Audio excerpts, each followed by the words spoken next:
only the first talk will be recorded. And so if you want to go ahead and get started. So you're recording now, and then... I'm recording now. Okay. Yeah, so go ahead and get started. And so our first speaker is Sarah Cortes. Hi there.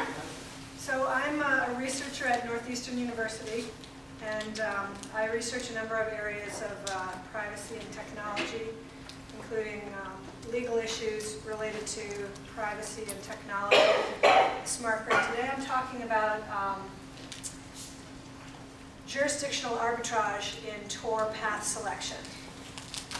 So the general topic is the relation of country selection of nodes and the legal implication of those countries with respect to the path selection algorithm in Tor. So obviously the topic of surveillance of anonymous network traffic is a very timely topic. And one of the issues related to surveillance of anonymous network traffic is the practices of the countries through which the traffic passes. So we look at a number of issues related to the status of surveillance in the countries in which Tor relays exist. And we look for correlation between some of their legal aspects, their laws, data retention laws, known treaties that they have. Obviously, there are a number of secret treaties. Bamberg, starting in 1982, talked about a variety of secret treaties that exist between countries. But the basic threat model is that countries collaborate in monitoring anonymous network traffic and thus are able to trace full paths of anonymous traffic that's routed through proxies. So what we've done is we've reviewed all of the 239 countries identified by ISO 3166 and looked at them in relation to each other with respect to their likelihood and legality of surveilling traffic of each other. So one thing that's interesting is that I think it's pretty well known now that there are many countries that have secret treaties with each other and have for quite a long time to do surveillance of each other's, all sorts of surveillance of each other's traffic, cell phone traffic, telephone traffic, all kinds of traffic. And that extends to the internet as well. And there's a core of 7 countries that have been divided up the world and have been cooperating and doing surveillance on each other for quite a long time. That's been quite well known.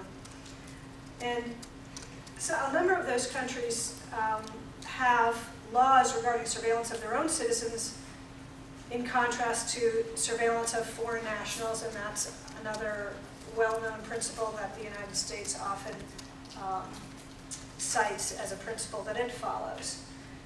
But what a number of countries do is they survey traffic, not their own citizens' traffic, or that they purport not to, but they will do surveillance of the traffic of their friendly countries' citizens, and then they trade the surveillance information with each other.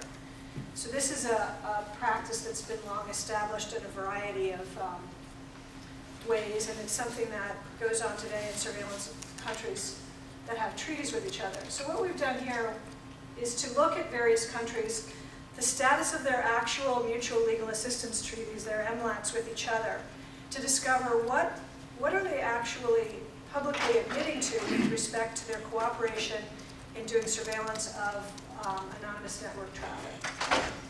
So this is a work in progress. And this basically shows some preliminary results looking at all the countries with respect to, just based on their stated legal treaties, laws, whether or not they're likely to be conducting surveillance of Tor traffic. Some of the things we looked at are mutual legal assistance treaties, United States mutual legal assistance treaties with other countries. The United States has treaties that it admits to with 43 other countries out of 239 countries. The UK has about a similar number. But there are many MLATs that exist. Here we have a matrix of countries, OECD countries, and their mutual legal assistance treaties with each other. Sort of a fascinating collection to notice where a lot of countries have concentrated their efforts in creating treaties. For example, Cook Islands. Every single major country has a treaty with Cook Islands, which has a tiny population. Vanuatu is another interesting country that people seem to find worthwhile to invest a lot of time in creating treaties with.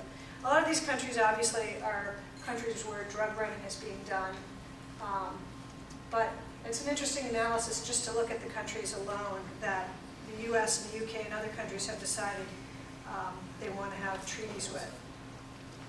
Some of the other factors that we look at are data retention laws.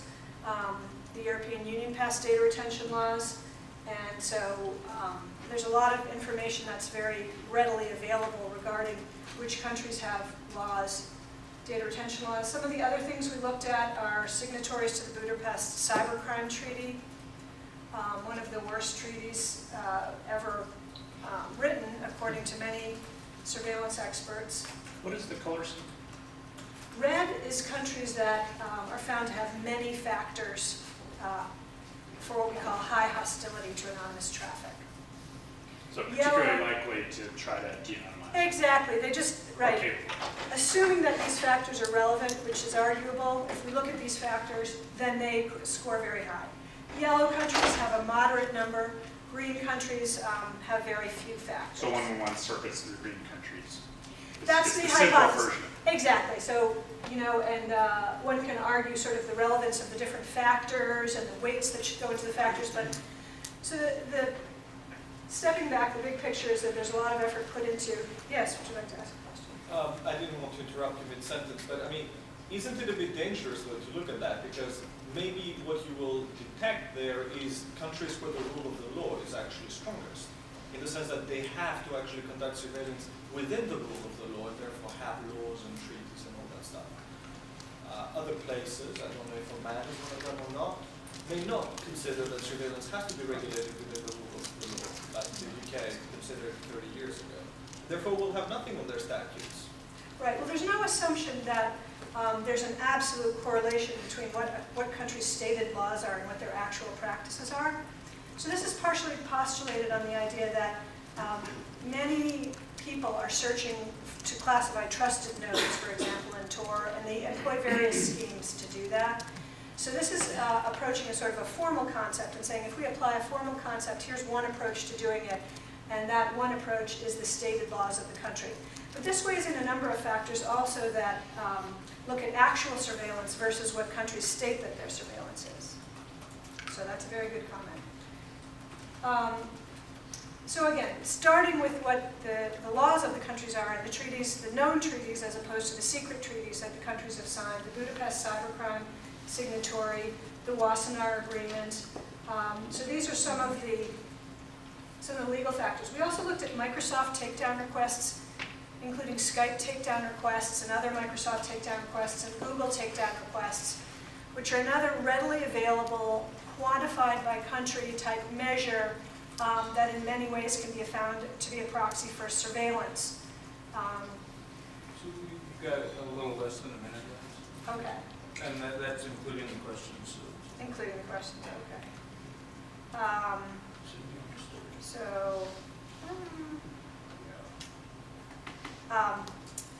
This is a map that shows Privacy International put this together in 2007. The results of a similar effort that they did at that time that many of you may be familiar with to classify countries by their level of likely surveillance. They also followed the 239 ISO 3166 countries.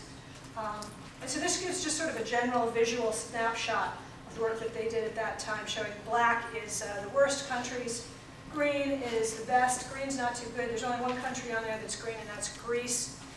Just FYI, yellow is the second best, and it kind of follows into that. So anyway, this is a work in progress. We used Paul Syverson, Aaron Johnson, and Rob Jansen's PathSim simulator to collect sources.